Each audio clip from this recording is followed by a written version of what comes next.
दौरान तवाफ़ कुछ काम हराम हो जाते हैं, वो आपको नहीं करने। मिसाल के तौर पे बेवुज़ू तवाफ़ करना, आपको बावुज़ू तवाफ़ करना है। और फ़र्ज़ कर लें कि अगर तवाफ़ के दौरान वुज़ू टूट जाता है तो आप फ़ौरन बाहर जाएं, वुज़ू करके दोबारा आएँ।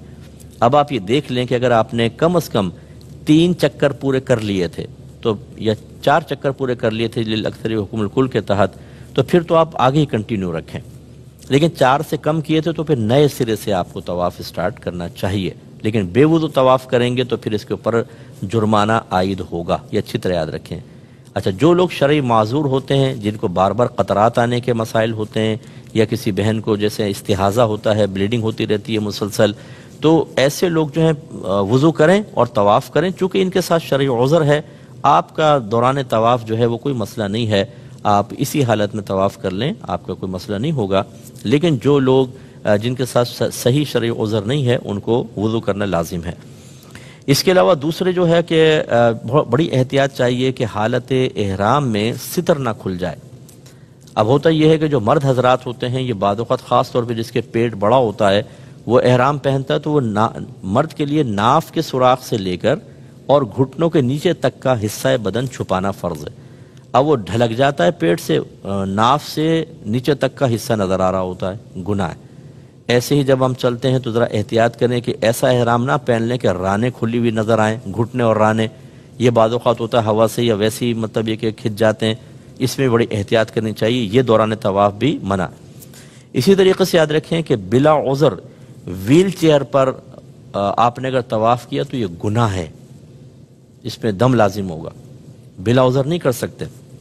अगर किसी का उज़र है, जैसे वालदा हैं, बूढ़ी हैं, बीमार हैं कोई, उनको आप व्हील चेयर पे करवा रहे हैं, एक अलग बात है। लेकिन सेहतमंद आदमी ने सोचा चलो यार मैं ही व्हील चेयर पे बैठ के मज़े करके किसी को पैसे दे के करवा लूँ, ऐसा नहीं कर सकते हैं, अच्छी तरह जहन में रखिए।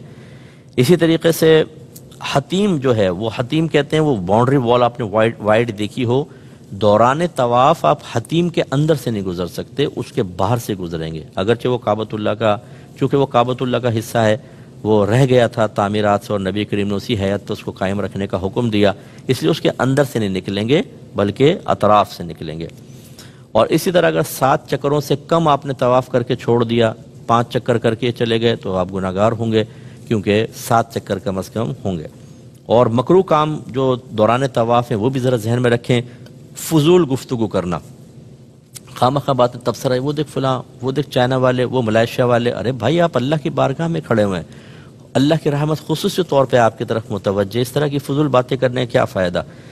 और इसी तरीके से कोई ऐसी उल्टी सीधी हरकतें, जैसे सेल्फी बना रहे हैं। अच्छा, बाज़ लोग कहते हैं कि वो घर में कॉल मिला लेंगे, वीडियो चला देंगे, देखें वो काबतुल्लाह। ये भाई, ये अल्लाह की तरफ मुतवज्जे होने का वक्त है, ये अपने गुनाहों को याद करने का वक्त है, यकसुई से इबादत करें। ये क्या आपने एक और आदमी को एंटर कर लिया उसमें, और वो सारा वो मतलब आपकी यकसुई तो ख़त्म हो गई। इसलिए पूरी यकसुई के साथ करें, ये मकरूह है, गुनाह नहीं है लेकिन मकरूह है। इसी तरीके से नापाक कपड़ों में अगर तवाफ़ किया तो मकरूह है, तवाफ़ हो जाएगा लेकिन कराहत के साथ है। यूँ ही हमने आपको बताया कि रमल या इत्तिबा मर्द के लिए सुन्नत है, इसको तर्क करना बिला उज़र ये भी मकरूह होता है। इसी तरह कुछ खाना पीना भी हालत तवाफ़ में, इन तवाफ़ के दौरान मकरूह है, गुनाह नहीं है लेकिन मकरूह है बहरहाल। हाँ, अगर बहुत शदीद प्यास लग रही है, बहुत हल्क खुश्क हो चुका है, गर्मी बहुत शदीद होती है बाद औक़ात, तो थोड़ा बहुत 1-2 घूंट आप पानी पी सकते हैं। इसी तरह अगर पेशाब वगैरह का गलबा है तो तवाफ़ जारी रखना खिलाफ सुन्नत मकरूह है। और आवारा नजरी भी मकरूह है।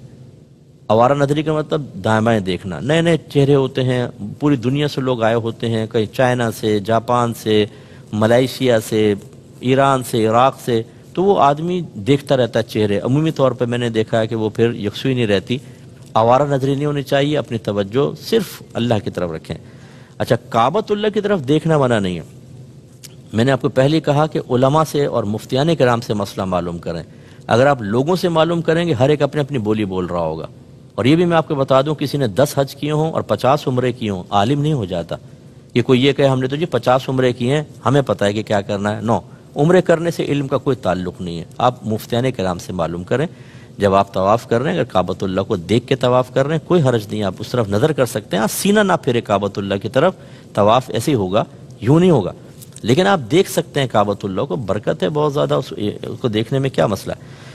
اور باقی یہ کہ دوران طواف باقی کام جائز ہوتے ہیں، مثلا سلام کرنا، کسی کے سلام کا جواب دینا، پانی اگر پیاس سے پانی پینا، ضرورتاً کلام کرنا، کوئی دینی مسئلہ دریافت کرنا کسی سے، یا کوئی آپ دینی مسئلہ کسی کو بتا دیں، ان کی گنجائش ہے، ٹھیک ہے۔ تو یہ تھوڑا سا آپ ذہن میں رکھیے۔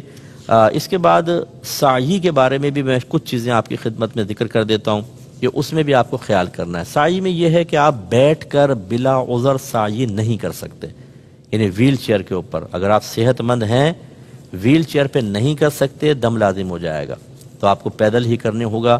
بعض اوقات یہ بھی لوگوں نے کیا ہوا ہے، وہ ویل چیئر کیونکہ ہوتی ہیں وہ بنائی ہوئی جگہ، اور وہ جلدی جلدی کروا دیتے ہیں تو وہ بیٹھ کے کرنے لگ جاتے ہیں، تھک گئے نہیں طواف کر کے۔ ہرگز نہیں، اگر آپ بیمار ہیں، ضعیف ہیں، کوئی مجبوری ہے، ایک الگ بات ہے، ورنہ پھر آپ کو ویسے ہی سعی کرنی ہوگی۔ تو خلاصہ کلام یہ ہے کہ یہ تمام امور آپ ذہن میں رکھیں۔ سعی باوضو کرنا افضل ہوتا ہے، جیسے میں نے بتایا بے وضو بھی ہو سکتا ہے، اور یہ جو مسعی ہے، سعی کا جو مقام ہے، یہ مسجد سے باہر ہے۔ جب آپ نکلنے لگیں تو باہر تو الٹا قدم باہر رکھ کے اور پھر آپ نکلیں۔